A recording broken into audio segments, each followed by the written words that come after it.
Hey, Mystic Michaela spiritual family. Welcome to Know Your Aura with Mystic Michaela. Today, I am talking with Dylan Mulvaney. She is a trans content creator. She's a comedian, an actor, a writer, and you may know her from her TikTok, where she is doing this incredible series, Days of Girlhood. Also, she has a pink aura. But first, hey, Scotty. Hey, guys. All right. There she is. Dylan is in the green room. It's a little bit strange. She came in with loaves of bread. Okay. I'm not sure what that's about.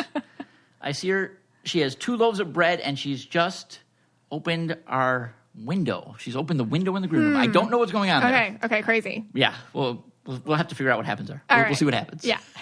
So, before we get to her, the pink aura thing, I mean, it's fascinating. And it's in the news right now. Everyone's talking about a very famous pink aura person. And she's delighting people and infuriating people, which seems to be what pink aura people tend to do. They either delight us or they infuriate us. And that person's Kim Kardashian. Okay. And I think the controversy has been around the dress that she wore to the Met Gala. Yes, Yeah. She wore Marilyn Monroe, other pink aura person. She wore that dress. Well, you looked it up. What is it? Yeah, okay. So in 1962, picture it, 1962. May, okay. Madison Square Garden. It's the Democratic Convention, John F. Kennedy, president. She shows up late. Of course, shows up late. She also shows up wearing a fur coat. Okay, now at the time, now today, you show up with a fur coat, it's horrific, right? Maybe back then. Well, Kim used to wear all furs. Really? Until somebody, I think, went after her or something, and now she converted all her fur. It's just interesting. She doesn't do. She loved fur. Oh, wow. She doesn't do it anymore, though. I mean, that's interesting, though. Yeah, in 62, I'm assuming you can get away with it a little bit more. I think at the time you could. Today, yes. Our entire group's going to punch you. The MMSF will come for you. They would just yeah. And totally agree with that. Yeah. And then she comes out, and then she's got this takes off the fur coat, and then she's got this skin-tight, flesh-toned gown, and everyone, freaks out. Like, oh, my God. Yeah, because in today's age, the, naked kind of flesh-toned gowns, no big deal. But Right. back then... Yeah. Nothing on underneath it. It's got 2,500 crystals. Most of us wear a crystal bracelet these days or a bra crystal. But Right. She had 2,500 crystals. I mean, she looks beautiful. Yeah, nothing underneath it. Right. And the crowd just gasped. Right. Like, oh my God, what is going on? Of course, the rumors start flying with the president of the United States that she's the mistress. She's his mistress and all that. And it's a scene. And she sings that famous Happy Birthday, right. Mr. President. Correct. Total pink aura moment in that what I noticed with pink auras, okay, just back it up. Pink aura people, if you can keep it to adulthood, which is hard, it's a lot of fantasy is around pink aura people. I talk about this more and more as I understand them better, but as children, it's easier to be pink because you go into your play world or your imagination land, and if people don't understand, you just whatever, I'm playing by myself then, and you do things to really make you happy and keep you in that beautiful world you create for yourself. As you become an adult, society labels that as naive, foolish, selfish, irresponsible, and they want to pop that joy bubble on you. So Marilyn being a pink, sometimes, and I see this with all sorts of pink aura people, they get attacked for doing something for themselves because they got so used to just shutting out everyone else's opinions. They do what they want to do. And on another level, they often get attacked for over-sexualizing themselves, I guess, to society's comfort. Okay. All right. So back in 62, this is the talk, this is the talk of the town. And again, she's getting villainized for wearing this. This is, she's getting a lot of negative press for wearing this at the time. Yeah, the dress is totally the villain, everything, yeah. Everyone, not everyone, but people are saying inappropriate, this dress. She gets the labels. All right. Now we fast forward to 2022, and everyone thinks this is the greatest dress of all time. Oh my God, it's like a historical piece of preservation. It's American history. Correct.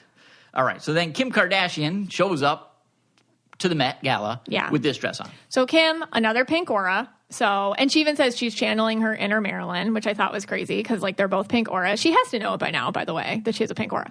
I'm assuming. I'm assuming so too. I mean, I know members of the Mystic Michaela spiritual family have told her. I know we harass her enough for her to know this. Yes. Anyways, so she decides to wear the same exact dress, and there's two things going on. So there's two sides to this. So the first one is she wants to wear the dress. You know, she's pink, Marilyn's pink. They have very similar vibes to them, I feel, in the pink aura realm. They both get villainized a lot for doing things that they find entertaining to themselves. They get a lot of negative feedback in the same way, according to, I guess, their labels as a woman or how they compose themselves. And she says, she went on this crazy diet to fit into the dress, like a very unhealthy, extreme diet so she could fit in it. Tells people that. Of course, the press picks that up and twists. You know, I feel the press. Here's my thing. It's not a healthy thing to do, but I think a lot of us have done the thing where like, I got to lose 5 pounds to fit into this thing. Is that good? No, of course it's not good. Did she admit it? Yeah, she admitted it. And then they all go after her like, oh, you have this platform. And you can agree or not agree, that's fine. I just noticed that I would say a lot of people on the red carpet that night probably lost some weight or did some weird things or cool sculpted or took pills or God knows what to fit into their dresses. Why does everybody come after her? Is it because she's pink? Is it because she just like puts it out there more? Then the conservator people of the dress, and this makes sense to me, they say like you can't wear clothing that you want to preserve. It's causing micro tears in a very delicate aged fabric, and it's not going to last no matter what you do on a microscopic level. This dress was horrifically damaged by her wearing it, and people are saying it sets a negative precedent, and it's just rude and selfish. And a lot of things that, again, pink people get labeled for. But I just think it's funny because in 1962, when Marilyn wore it, the dress was like, awful. How could you even wear a dress like that? And now it's like, how could you even wear a dress like that for a different reason? So I just thought that was interesting. Yeah, okay. So now that this has got me thinking. Mm-hmm. So if, let's say, a red blue came out in this Marilyn, like myself, and I wore the dress. Right. Yeah, it's possible. No, okay, let's take like a red purple. Okay. You know, Bethany Frankel. Right. Is she a red purple? Yeah, like Megan Thee Stallion. She'd wear like more like things that you would, a harness. No, she looked really pretty on the, she actually was there, I think. She looked really pretty. So let's say it was Megan, what's her name? Megan Thee Stallion. Okay, I don't want to like blow your mind with like current rappers' names. That could be a rant, just why she calls herself a stallion. Let's say Jennifer Lopez. Okay, Jennifer Lopez comes she's out a red purple. In this Marilyn, let's say she comes out in this Marilyn Monroe. Okay, let's say. Does she get the same blowback? Here's the thing, I think it's different. Kim, I feel like, cares a little bit. Because she's even, you guys, don't worry. I made sure I didn't walk up the stairs in it. And I made sure I changed right on the red carpet. They had actually a special changing room that she stepped into on the red carpet, changed into it, like, right there. You saw the people that traveled with the dress. Like, she made it a point to say, I didn't wear body makeup, and I didn't do this, and I didn't do that, just so I lost weight, so I didn't tear the dress. So there were no modifications made to it.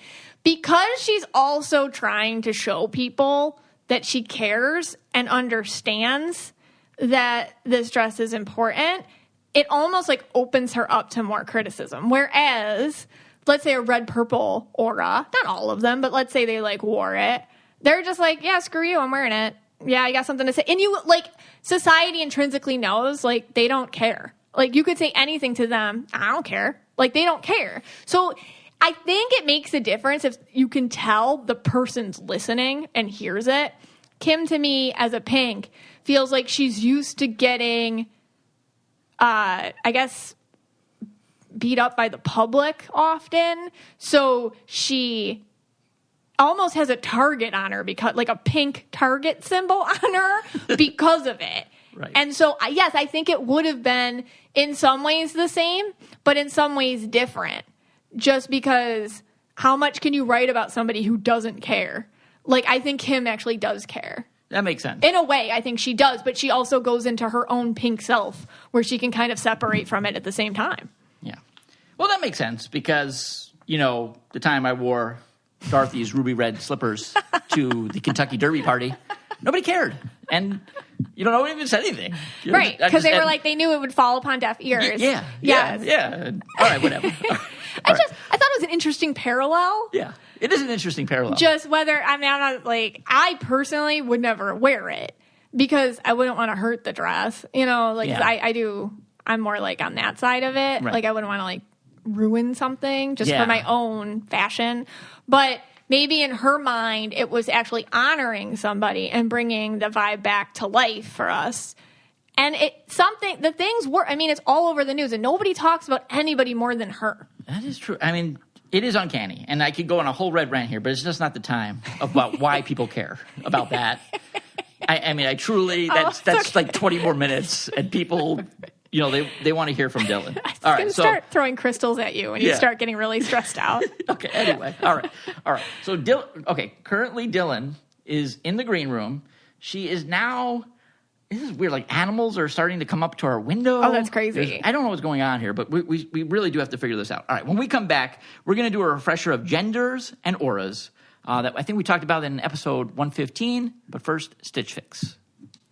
I have talked about this on the podcast. I have a really hard time shopping. I can't handle crowds all the time. It's a lot of overwhelming choices for me. Shopping for clothes can be time consuming and stressful. So why not let Stitch Fix do all the work so that you can spend more time doing the things that you love? It's easy. It's fun. The quizzes are so simple. First, you just take a few minutes to set up your Stitch Fix style profile, answer a few questions about what you like to wear, what you don't, and how open you are to trying new styles. Then, Stitch Fix's expert stylists, they go to work, finding items exclusively for you. Every piece is handpicked for you and is unique to your size, style, and in your budget. You can even write them little notes about what you need or what you like or what you don't like, making it the best way to discover clothes that make you look and feel your best. Stitch Fix will send you 5 pieces to try on at home. Keep what you love and send back what you don't. Shipping, returns, and exchanges are always easy and free.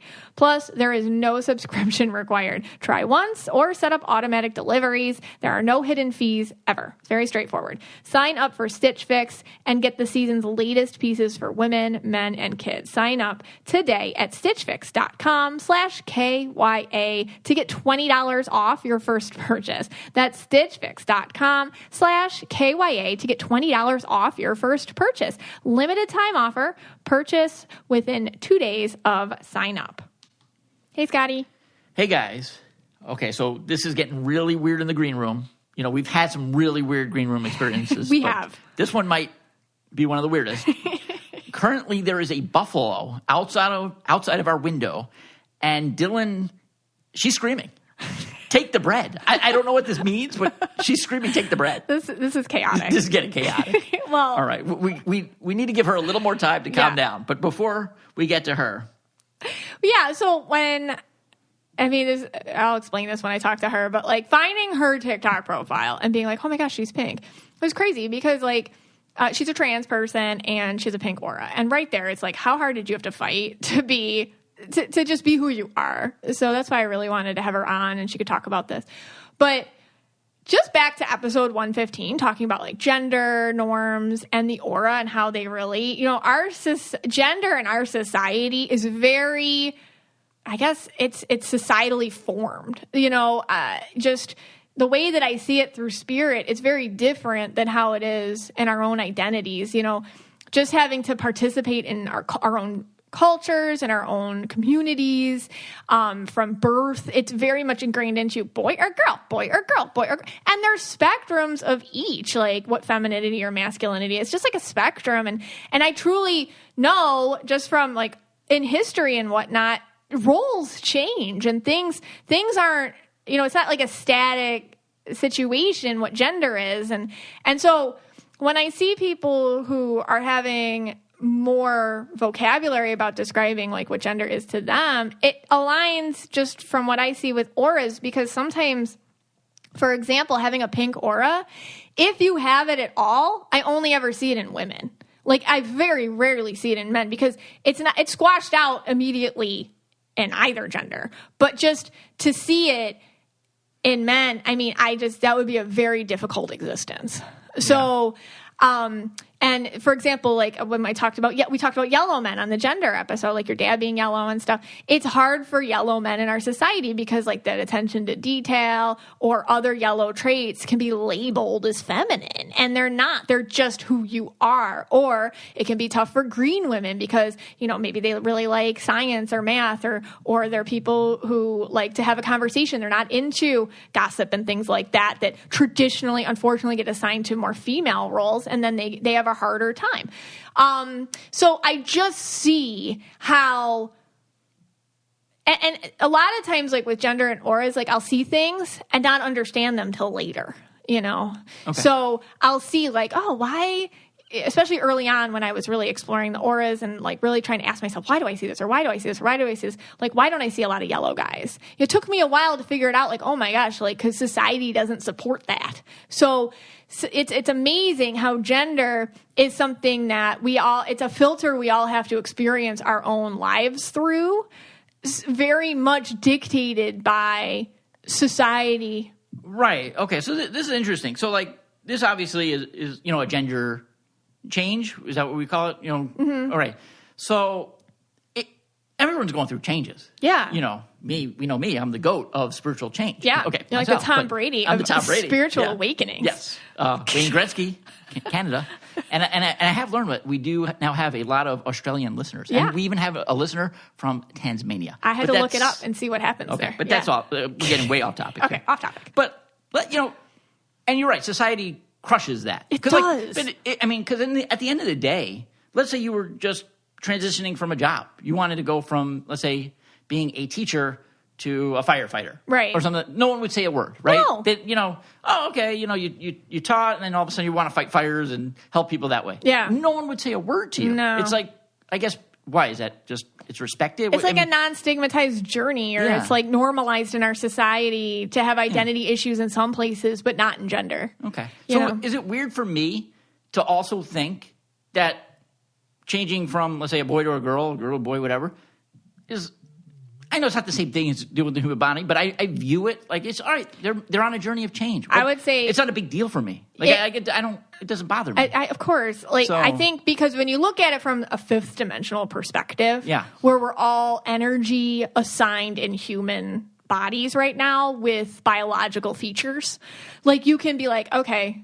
Yeah, like if you look at it from that way, it's like, okay. But when you look at it from a more 3D version, it's like harder, I think, for some people to understand it. And that I don't, you know, and I think in our world, we have a hard time. Like if I don't relate to it, it's not real. So I think that we're taught a lot, like, and it's something we all have to change. Like, and every single one of us, it's our egos hijacking society and how it works. You don't have to understand something for it not to be valid to somebody else. Like, that's a big thing. And I feel like that's how a lot of people look at the gender thing. Like, I don't get it, so therefore it's not real.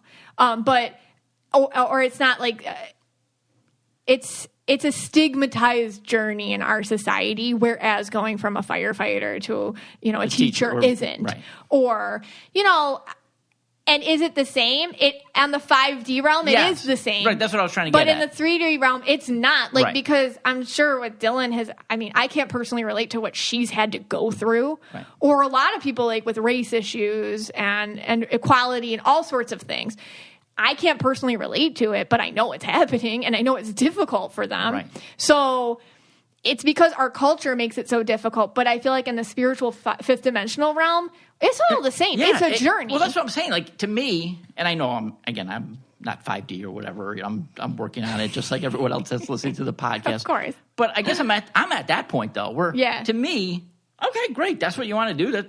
Do it. I mean, that's your journey. That's your journey. No different in my head. And again, I know the 3D puts what you were saying. Oh. But it's no different from me than someone saying, hey, I want to do a 180 career change in the 5D. Right, in the 5D. In the 3D, yes, I understand. No one's going to you're not going to get crap for that, but you're going to get crap for this on the daily. Oh, my God. But to me, I'm like, Okay, great. That's your journey. Yeah, there's no support. There's no support systems. Right, that's what it is. That are in our current 3D reality of society that support certain journeys, and that's one of them. And we're at a time right now where we're trying to help people create support systems, and the only way you can do that is normalize it. That's the only thing you can do is normalize it and respect it and listen so that it will hopefully one day be as okay like that. Exactly. Like whatever. Yeah. Like, and then nobody like bats an eye and we move on with our lives. Right. For it to be just the same as a career change or a different change or I can't even imagine how many centuries away we are, just like when you see what's going on. No. But we're not even, I mean, in this country, we're not even close. So in our society, we just don't have the support systems for some people who are going through some journeys more than others. Yeah, and that, okay. Thank you. I appreciate that. That's just how I see it. Yeah, no, but, I get it. It's hard. And it's hard when you like, and I think my goal with this episode is like people are just people, you know, like let's just connect. And I think a lot of our listeners already are like that. Yes, I do. But my thought, you know, it was interesting in the episode we did with Darlene, what was it? Special needs awareness, when she was just talking about her daughter Bella. And she said, she was talking about like, I guess just integrating people with special needs as part of society and part of lives. And she said, if you don't know someone who's special needs, well, now you know Bella and she's your friend. That's what Darlene said. And I think that like TikTok with Dylan, it's like you do feel like you know her and you do feel like she's your friend. Like really. So maybe that in some way helps people relate and extend compassion. All right. When we come back. Yes. We got 2 ads, but I think Dylan, she's calmed down. Okay. She is still screaming about the bread. I'm going to go to Publix to get her a couple more loaves. But all right, 2 ads, and then we'll be back. You are a unique mashup of all your favorite things, and there's a multitude of ways to express yourself. Let me tell you about Pair Eyewear.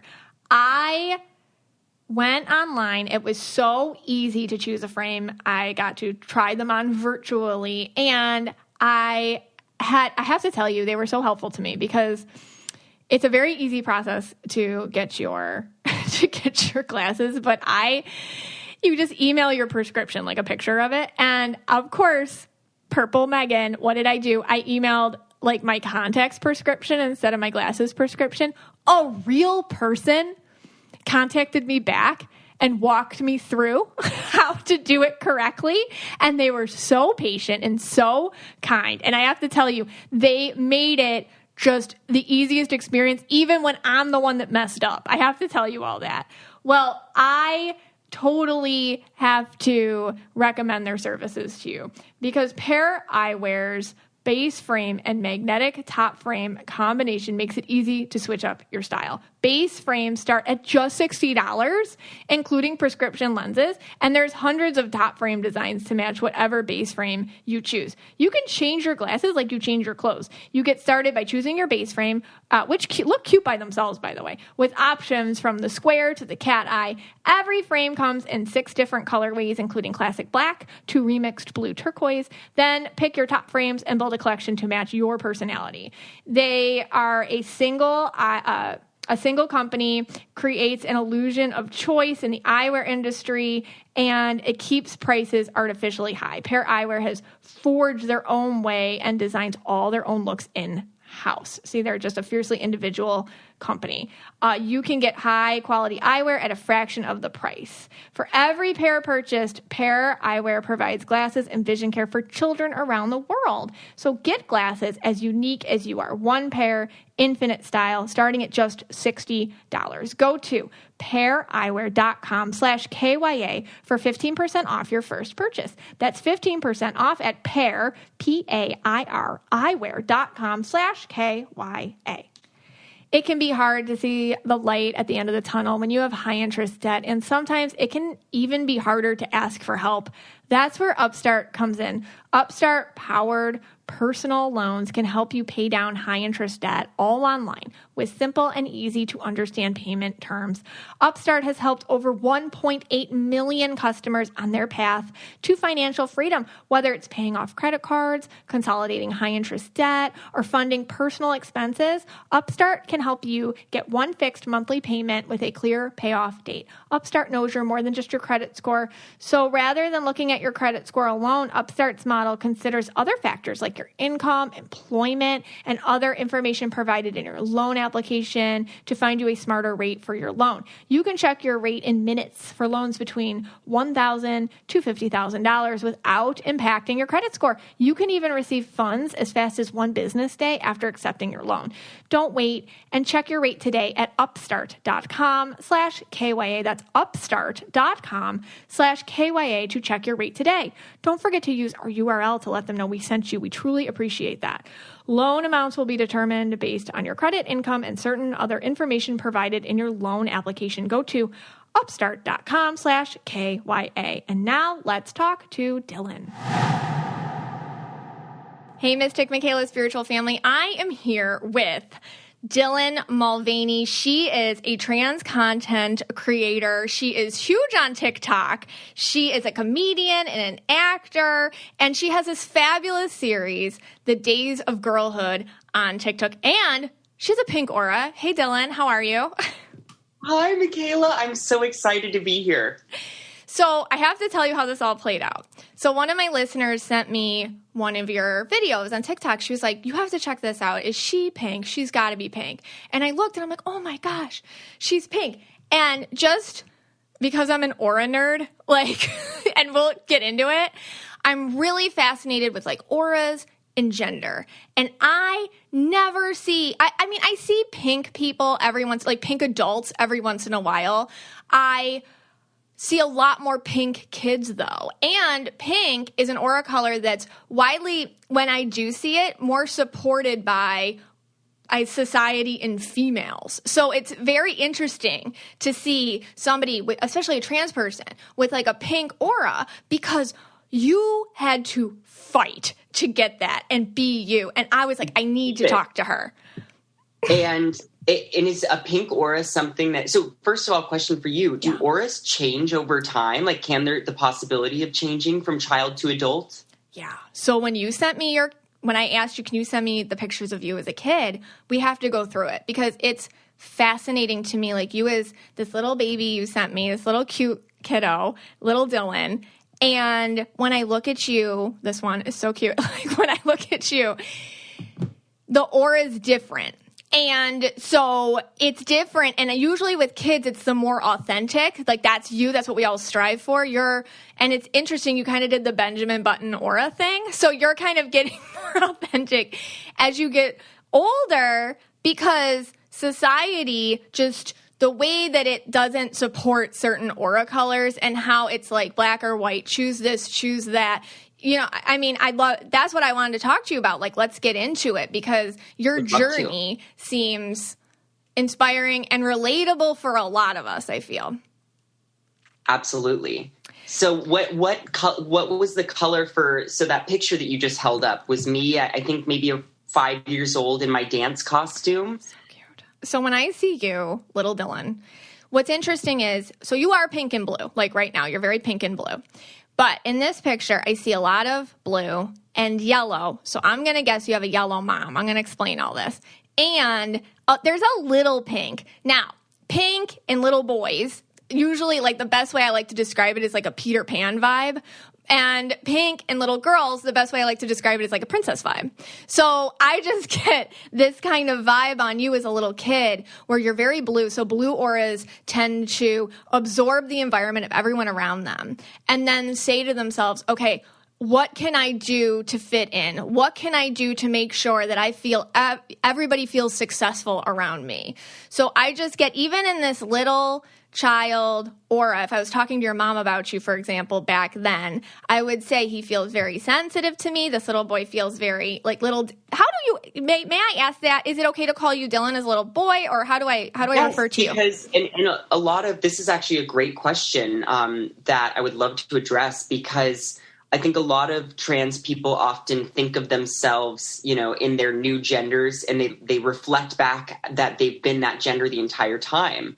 But I actually don't look back and see myself as a little girl, because it makes me sad because I didn't get to live my life as a little girl. Wow. So it was a stage of my life. That was a chapter. So there's no issue for me in talking about little boy Dylan. So absolutely you can address him that way. Thank you. So when I see little boy Dylan, I see that you love everybody around you a lot, and you're taking in a lot going on. I would even say, just to get even deeper into this, looking at you as a kid, there's a lot going on where you don't want to rock the boat in the family situation. So I get you taking in a lot of mom and dad and their own limitations or whatever they're going through at the time, and feeling almost responsible for making sure that you're not one more thing they have to deal with.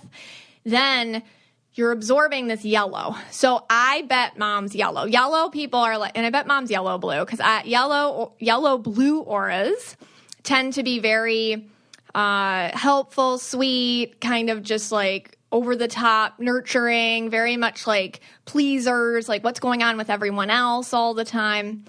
And I can just see you kind of absorbing her way of dealing with the world in your own self. But then there's a little pink sparkle there. So I get, obviously you're in a dance costume. Your ability to entertain and bring joy, which is very pink, and bring people into your bubble of fun and just love and innocence and like, come on, escape with me. I feel like that's your way of bringing joy to people. Like, you're sad? Come here. I'm going to do this for you. You're just going to laugh for a second. So I'm going to feel you escape from whatever your issues are right now. And I feel like it just primed you for who you are today in a lot of ways. But today there's no yellow. I think I've made sort of this circular approach to the pink, because I did have to shed so many parts of myself over the years and really lose some of those joyful essences to my being and my story and my aura. And so I am so happy that I'm back to being in that place of the pink, because, and maybe even more so than when I was a child, because now I'm less concerned with the expectations of my family and of the world and the value of putting others before myself. Because right now, when you transition as a transgender person, you have to put yourself first. And I think that is why I have done that sort of Benjamin Button, aura that you talked about, because I finally am putting myself first. And I think I'm meeting inner child Dylan it's almost like little girl Dylan in a way, because in so much of my clothing and my home decor, and they are things that I'm always wanted to have as a child that I never got to. I even have a canopy bed. Oh, I love that. It's so silly. No, it's wonderful. It was a purchase made after a glass of wine.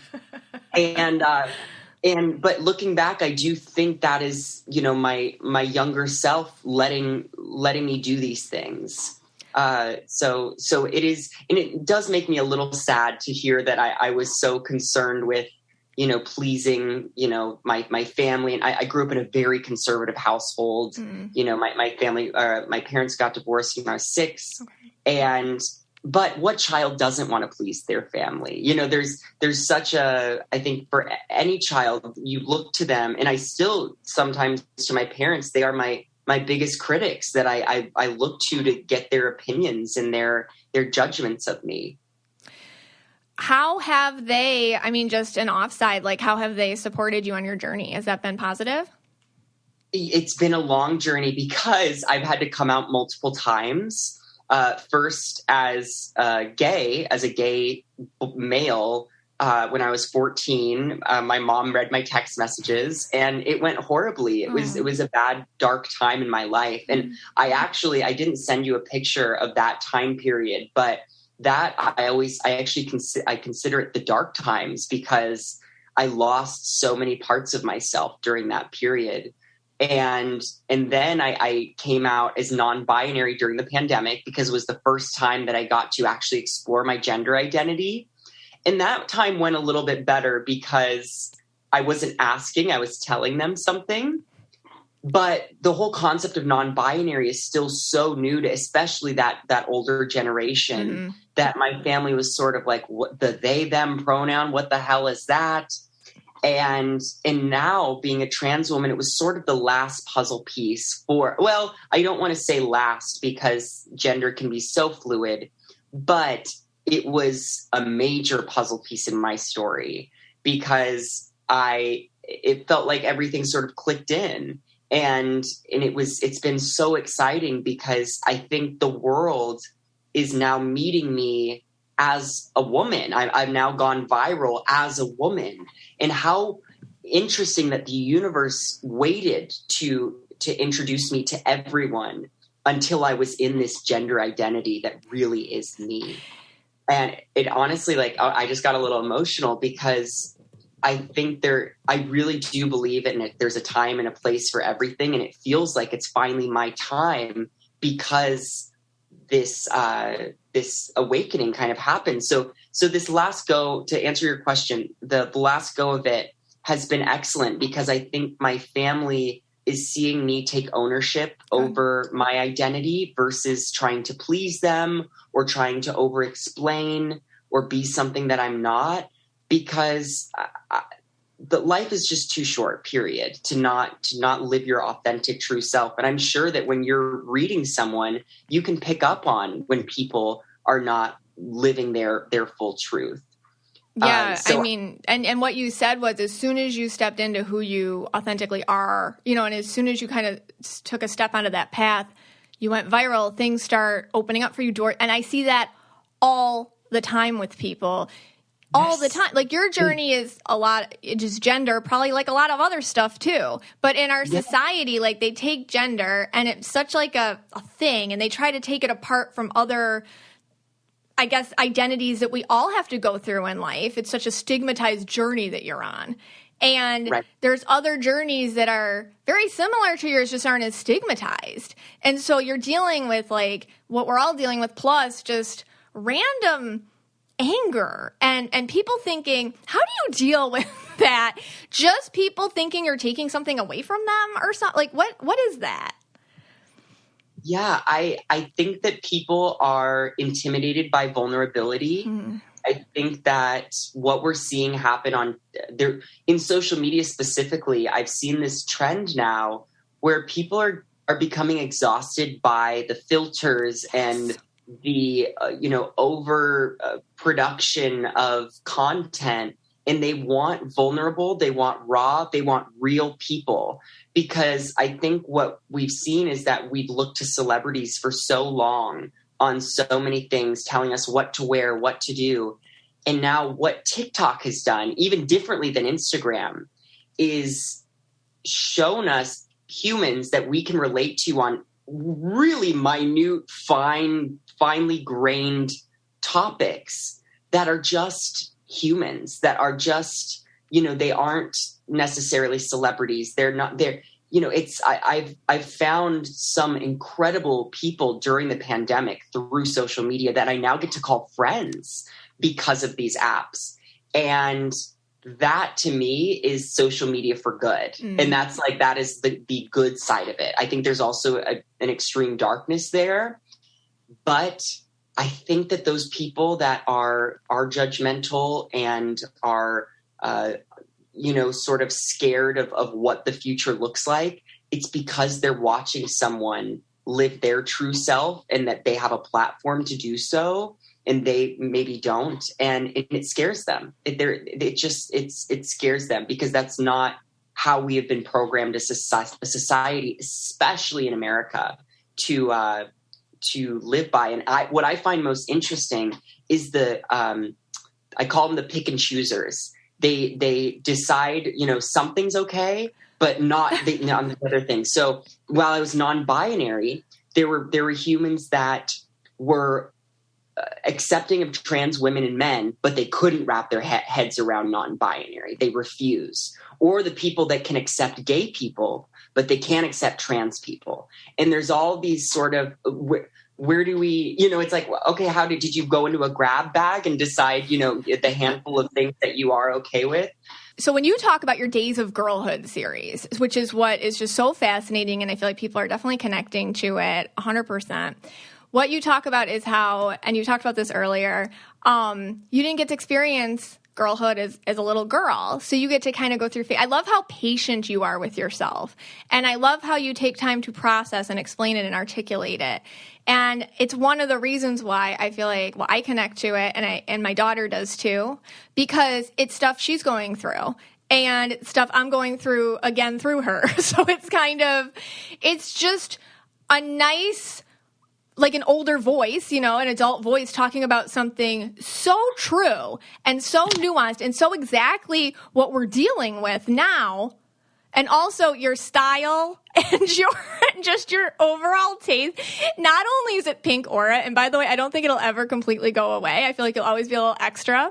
But I do feel like, because I have a 7-year-old girl too, and we all were watching, preparing for this interview. We're all watching your videos, and we're all like, they just love you. They're like, oh my god, like they really relate. I feel like, I would probably wear some of the same clothes as the 7-year-old. You're dressing like Abby, like my 7-year-old, like some of the barrettes. Like she put barrettes in her hair today because of your barrettes. So will you tell them I say hi? I will, yes. Okay. So you're like inspired. So I love that you're going through these phases and you're letting yourself sit and process it and be in it. What's that like? It is, I think it feels very isolating in some ways, because I'm doing this as, a 25-year-old and not as a 7-year-old. But there's also, because of the connection of all the women I have following me online, including, there's trans women going through it. And then there's cis women such as yourself that are going, oh my gosh, I didn't even think about how we had to do that. Because it's just it's ingrained in you. It's something that your mom taught you, and then you taught your daughters without even thinking about teaching it to them. And because, I don't live with my mom anymore, we're not really talking about those things. I didn't have those experiences. And even with something like a tampon, although I don't need to use them, I want to know how to, and because what if, I have a daughter one day that I can then pass that on to. And I just think I am in awe. I've always been in awe of women, because I had always wanted and knew that I was one.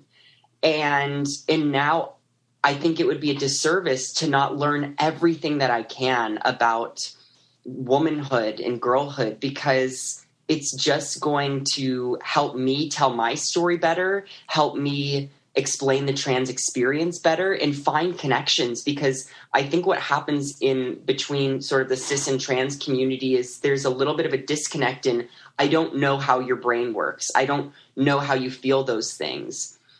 But when I tell them about a specific instance of something I'm learning or experiencing, then people can draw their own connections. And I think that's what has been the most beautiful part is helping non-trans people see themselves in trans people and ask themselves the hard questions. Because, I think a lot of us go through our lives never really thinking about our gender, because it's not, society doesn't want us to do that. We are these hamsters in this wheel, and we've got a job to do. I know specifically my hamster wheel was the entertainment industry. I was a Broadway performer, and there was no place for me as a trans woman in theater. I went to a conservatory program that is as wonderful as it was very sort of toxic masculinity. Mm-hmm. And I knew that even being a feminine man was working against me. So to be a trans woman would have been even harder.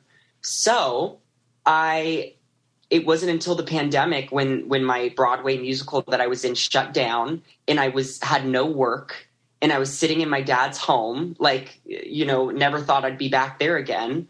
And I went, oh my gosh, Dylan, who are you without your industry, without your job, without your day-to-day life? And I think we are all so caught up in the day-to-day and trying to get to the next level that we aren't actually asking ourselves the questions to take us to those next levels. And that's sort of when I've stepped into this gender identity, it's almost as if I was in Super Mario Brothers and I had like catapulted onto the next level. I love how you describe that. What distractions are keeping us from our revelations? Like, what distractions did our egos put in place? Yes. Another distraction was as a gay man, I thought that other gay men were attracted to more masculine energy, and I think that in the gay community, it's very celebrated to be as like straight passing as possible, and sort of seeing my attention or getting more attention from men based on me presenting more masculinely. And so I was also changing myself, not asking those questions because I wanted to be attractive and wanted to find romance and all of those things. But now the reason I didn't find romance before was because I wasn't really myself. Right. Exactly. And now I'm going to find somebody who celebrates everything that I'm going through. Oh my gosh, and I'm starting to swipe on the apps. And there was one cute guy the other day that said in his bio, only interested in trans women. And I was like, oh my gosh. I was like, that makes me feel special. And so, we are moving in the right direction. And there are answers to all of these scary problems that I had growing up. And those anxieties are now being put to rest. I really appreciate just like how, you're really good at talking about the experience and then talking about the experience. Like, you're really good at like meta explaining things, which I feel like probably makes you such a voice for people that might not know how they feel all the time. So I would assume a lot of other trans people are like, oh, yeah, it's helpful. Right. And what I've noticed, I think happens pretty much to every trans person when they come out, is all of a sudden you become like an activist on accident. Yeah. Because there's this pressure to explain yourself and you have so many hoops to jump through, and then you add on this extra layer of me being a performer and being, I wasn't wildly in the public eye before, but when this TikTok series blew up, I was like, oh, Dylan, now you really are a person that needs to talk about it. And so I always try to come from a place of, this is my experience. I'm not speaking for the entirety of the community, but it's always reassuring when a member of the community does let me know that they experience the same thing, or that they are, very supportive of what I'm doing. And so there is sort of this, the word activist scares the heck out of me. And so doesn't the word influencer. Yeah. Those are two things that I'm terrified to be. And yet I know that I'm touching a lot of people, currently in what I'm doing. And I get messages from, kids telling me they came out to their parents because of me, or that they were having some really dark thoughts and went to my videos and they felt better. And, if I can make one person feel like they belong in this world, it will all be worth it. Oh, God. Because, even though the struggles that I'm going through with putting myself out there publicly and how that can be really heavy and ill-affecting, this is part of why I'm here is to help people learn. And I do get a lot of hate still. Yeah. And that's where that pink aura, I think, can start to get diminished, and people want to take that pink away from me. And specifically, I had a really prominent podcast host, actually, so different than yourself. Oh, yeah. So different than Miss Michaela, everyone, that she did an entire episode ripping me apart. And it was in that moment, my aura did not feel pink when I started, kind of experiencing that hate.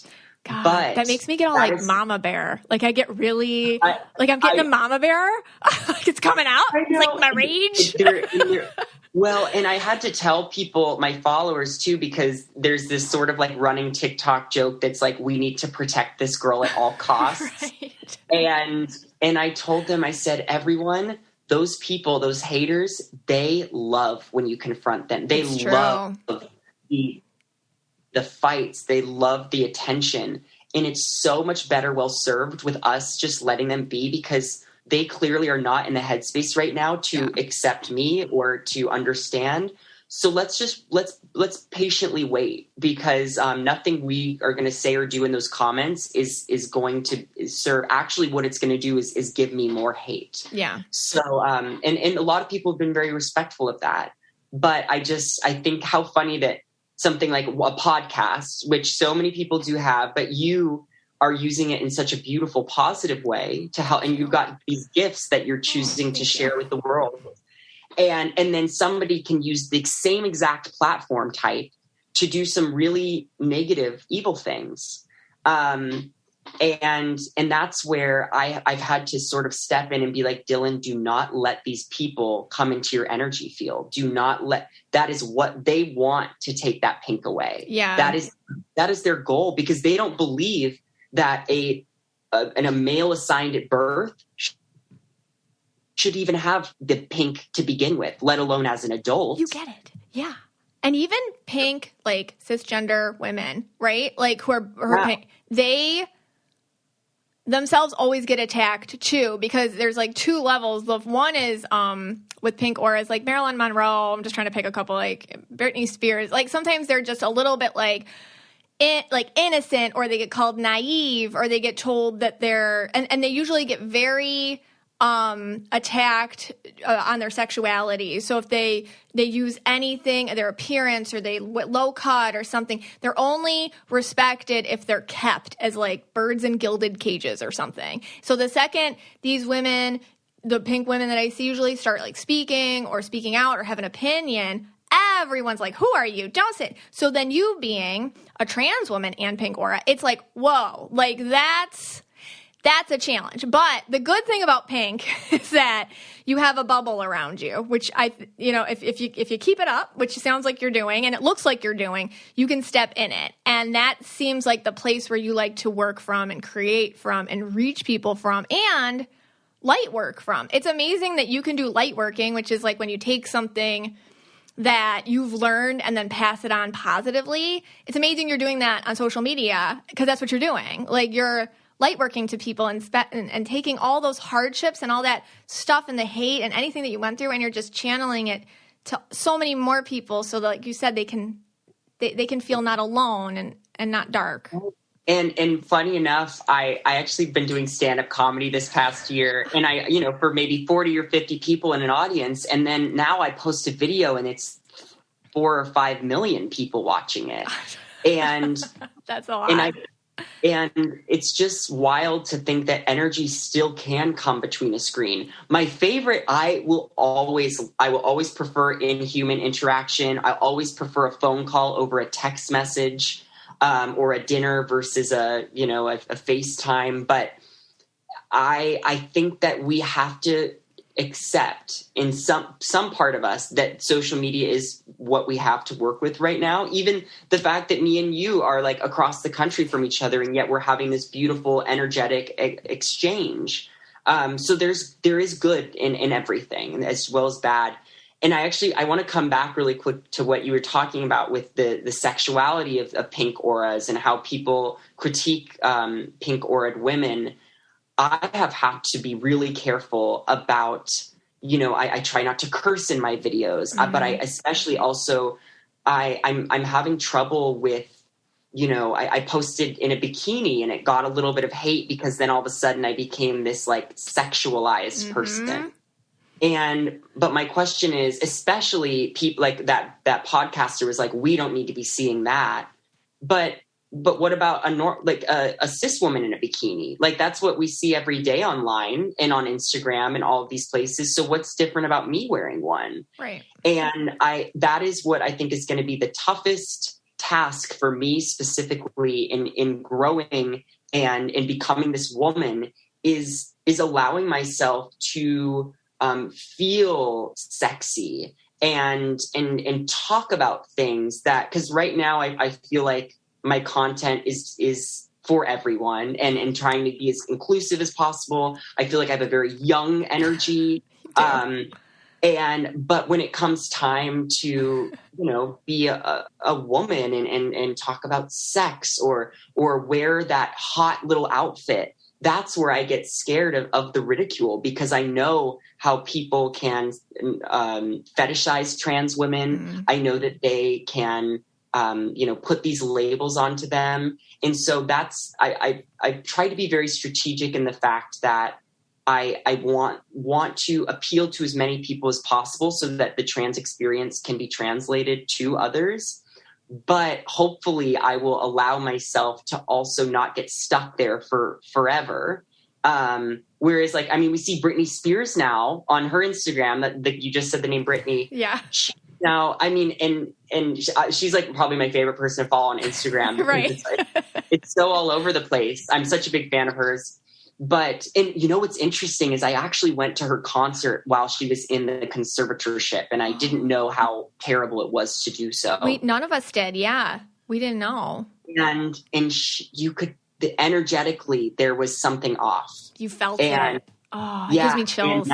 And there's now, when you look at her, and even, she posts her boobie pictures or her butt. And she gets some hate for it, but that is her version of stepping into womanhood. And her pink aura is still very much there, maybe more present than ever. Mm-hmm. But it's not for, the pictures are not for us. They're for her. And that, I think, is the most exciting part. I love that.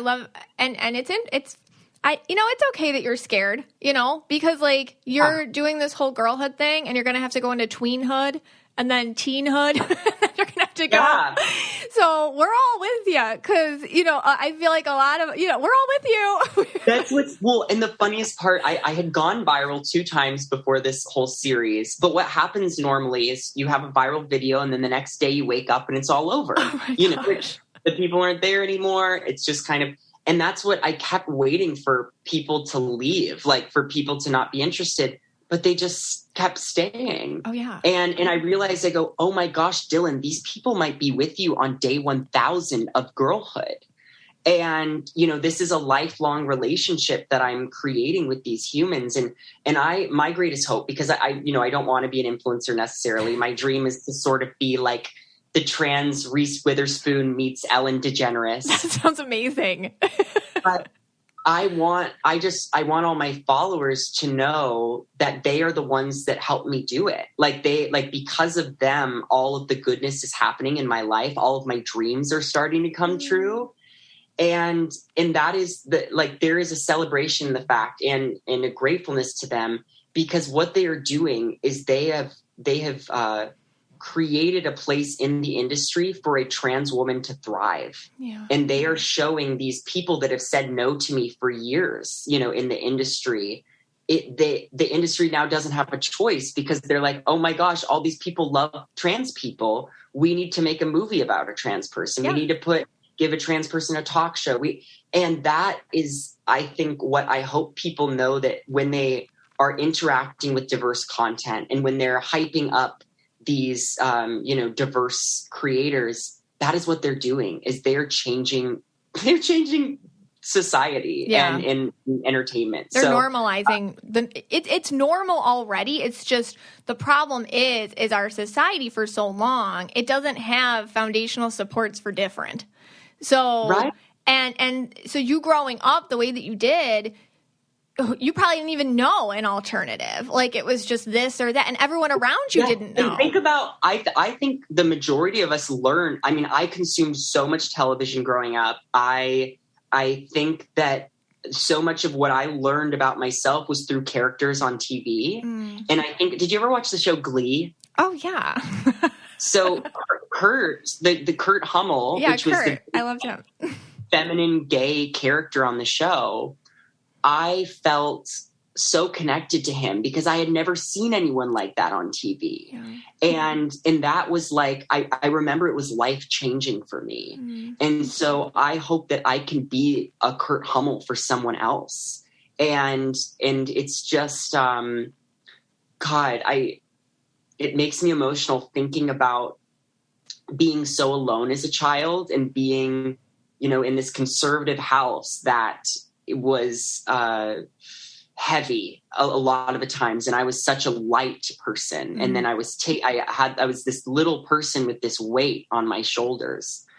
And now feeling like the heaviness is still there, but I'm not carrying it myself. I'm carrying it with my support system. I'm taking breaks and I'm setting the weight down sometimes.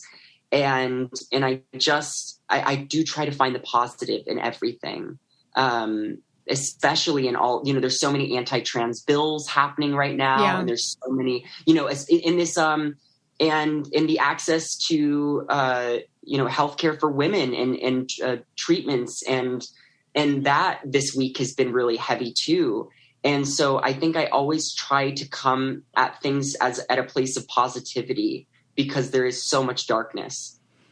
Well, I think that's why everybody appreciates it. You know, you spend what we pay attention to grows, and you are honest and you validate what's really going on, but you also spend time and energy on the happier things and the things that give you joy or moments of just lightness. And so it's interesting that, you know, God or universe or whatever you want to call it, puts you in such a spot early on that had so many challenges. And would you be you without them? You know, not right. And could you connect with people as well as you do without them? Well, and I always look at it this way, like, because of how conservative my household was, I was raised very Catholic. I, you know, went through all of these things.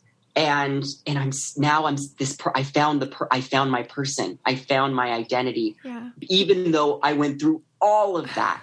So it just goes to show, no matter the circumstance, you can get to your dream identity. There is no limitation. You just have to clear away some of the clutter that's stopping you from getting there. So that's been really interesting. Can I ask you a question? Yeah. So because I obviously want to keep this pink aura for as long as possible. Yeah. Is there things that I can do to protect my aura and I from the haters and just, you know, as I grow into this woman, do you have any advice for me concerning my aura? Yeah, absolutely. Okay. So your pink is so pink right now that it's like burning bright. It's like extra, probably because of all the stuff that you're going through and all the extra attention that you have right now and all the extra eyes on you and all that energy you can feel coming at you. So it's burning a little brighter, which is fine. At some point, you'll have to even it out. You're blue too. I just get that what the pink does is it takes you away a little bit so that you don't get too wrapped up in other people's stuff, because that would hold you back. So throughout life, sometimes for you, it'll always be like one bigger than another. You spend a long time of your life, because I was even looking at pictures before you transition. I was looking, and you were just way more blue. So I just feel like you spent a lot of your... And what does blue represent? So blue it's an empath color. It usually... The blue is supposed to be, you know, these are healers, like helpers. You can feel other people's feelings as your own. You know, you just know immediately if somebody's saying something and they don't mean it, or, you know, you're like, come here, you're sad, come here. Like, you just know it immediately. You can't ignore that kind of stuff.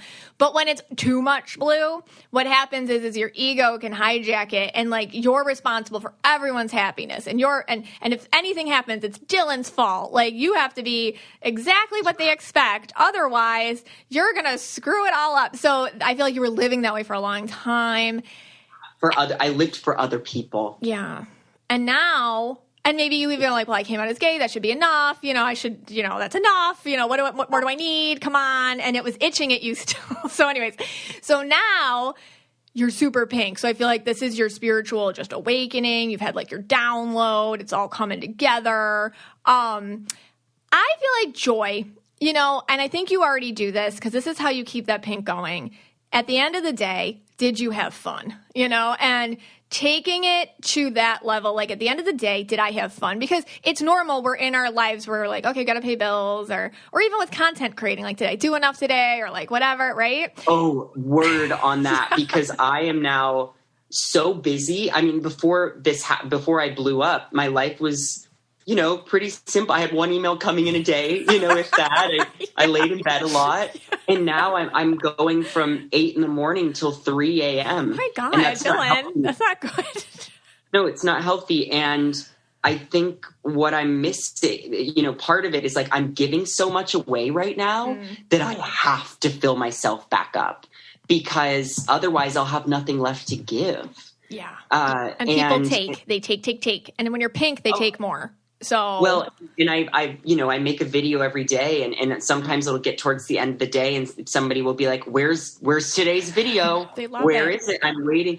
And that makes me so happy. But at the same time, there's this pressure on me right now, and I need to ask myself, are you having fun? Mm-hmm. Are you finding the joy that's for you and not for, because I'm giving joy away, but I have to be getting it back sometimes. And even there's, I think a good life lesson too, for anyone who's a content creator is sometimes you go into an event or an activity or a vacation, and sometimes it is for content creation. Sometimes that's what you have to do, but sometimes you need to have those moments that are just for you. Mm-hmm.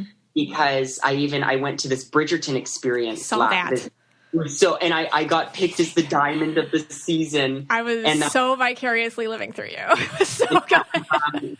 And that was like, I mean, how magical. But I also went there to make content. I was there. And so there's a distinct difference between, going to make something and going to have a good time. Yeah. So just, to anyone, because we're all pretty much content creators now, right? Whether it's a small or a large following, that just making sure that we still are connecting with the people around us. Yeah.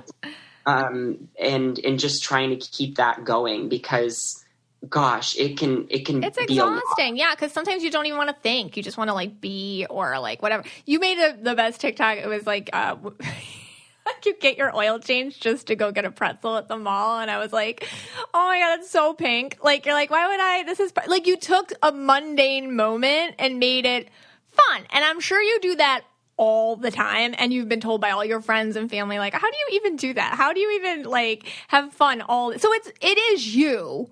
Well, yeah, and I joke with me and I was with my best friend who I'll have to send you a picture and see what you think her color is.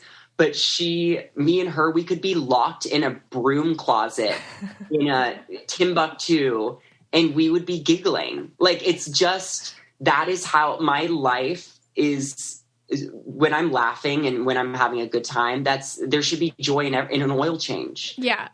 And I think that's what too is kind of special about my series. Even today's video is going to be about, I'm going on a plane for the first time, and as a woman. Oh, okay. And I'm like, I'm gonna pack, and I'm going to show my travel outfit. And, I love it. And it's something that everyone does all the time, and yet I'm going to make an event out of it. Yeah. So if we can start looking at things as these, mini experiences rather than the kind of chores that we have to do, there can be joy in that. Well, I think the more of that, the better. Like, you already know, because like with the pink aura, it's like, have fun, and you do it for you, not for other people. And just like we talked about, like your body, your sexuality, you're having fun, all that. It's for you. It's for nobody else. So all that, and just, I think like with pink auras, the big thing is escape. Like, escape for you, creating anything for but you're a performer. That's what you do. You create escapes for people. In any of your abilities, is there anything that you necessarily see for me that's like on the horizon? Do you have any like little wisdom or advice that you see coming or that I might need? I feel like with you that this is just the beginning. I feel like you're very open to leveling up. And you love TikTok, and like you said, you'll always love your followers. You'll always have that relationship with them. You're not going anywhere. I can just see evolution happening quicker. Because they give me kind of like a train station vibe, and this is like a stop on it. And you're here now, but it's leaving soon, and you're going to be going to do something else. And because you said you're in LA, right? You're in that area? Yes. Yeah, and I just feel like it's good for you to be there and stuff like that, but I'm randomly getting a move around you, so I don't know if it's like within that section or something else. But I feel opportunities like popping in on you where, yes, you are, well, okay, now they're giving me a divergent thing. Because I get like sometimes I'll get this if there's a simultaneous. Okay, it's all leading to you doing your own thing.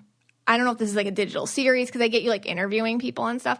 But then I get this other path where I don't know like if because I know you're an actor, but like I see maybe you're still pursuing that because I get little side jobs and little activities or projects that are kind of independent of each other or sovereign. But then I get kind of like a just a Dylan thing. So that feels interesting to me. So I feel like we got to get as much Dylan as we can right now in this context because it's not going to be forever, which is... I won't have the time and energy to do what I'm doing. You're probably going to get like a contract or some sort of exclusivity thing or something. Funny enough, I would love to start a podcast one day. That would be good. So, and it's been so nice to be with you today, just to see the formatting and just I think isn't just connecting with humans the best. I love it. I love talking to different people because we're all so similar. And I think the more different we are, the more we can find similarities. And it just like makes the world closer and more intimate. And I'm so thankful for you, Dylan, coming on. Can you tell us everywhere we can find you? Okay, your TikTok at Dylan Mulvaney. That's DylanMulvaney. On Instagram with the same handle. I've got a website, dylanmulvaney.com, with a little info and how to reach me. And hopefully we'll be on, your TV stations shortly. I love that. Are you an Irish girl, Dylan Mulvaney? Yes. Me too. I just got, I died when I opened this email. There's a women's organization in Ireland that wants to bring me over to speak to their Irish girls in October. And I was like, in the email, they were like, we're going to go out on a limb here and ask, like, are you Irish? And I was like, yes, I am. Top of the morning to you. But I was like, how fun to just, me, my Irish heritage flying over to go talk to some redheaded lassies. Oh my God, that's awesome. Yeah, because, from one Irish girl to another, it's always nice to see the Irish Catholics out there scattered around. Thank you so much, Dylan. Man, I really am just so excited we got to speak. Thank you so much for taking the time, getting up so early. I feel like I could talk to you for hours, and I hope that one day we actually do get to meet in person. Yes, I would love to give you a big hug. Thank you. Thank you all. This podcast is for you and about you, and I'm so grateful you spent some time with us today. If you want to be the most interesting person at the cocktail party, well, hop on over and listen to the Brain Candy podcast. Our award-winning content will have you laughing while you're learning. We read all the best articles, books, and studies and keep up with new TV shows, documentaries, and pop culture. And then we cram it all into 2 shows a week. Conspiracy theories, cannibal rabbits, unsolved mysteries, the history of the Walkman. There's something for everyone. The Brain Candy podcast. Find our link in the show notes. Or simply search for the Brain Candy podcast on your podcast app.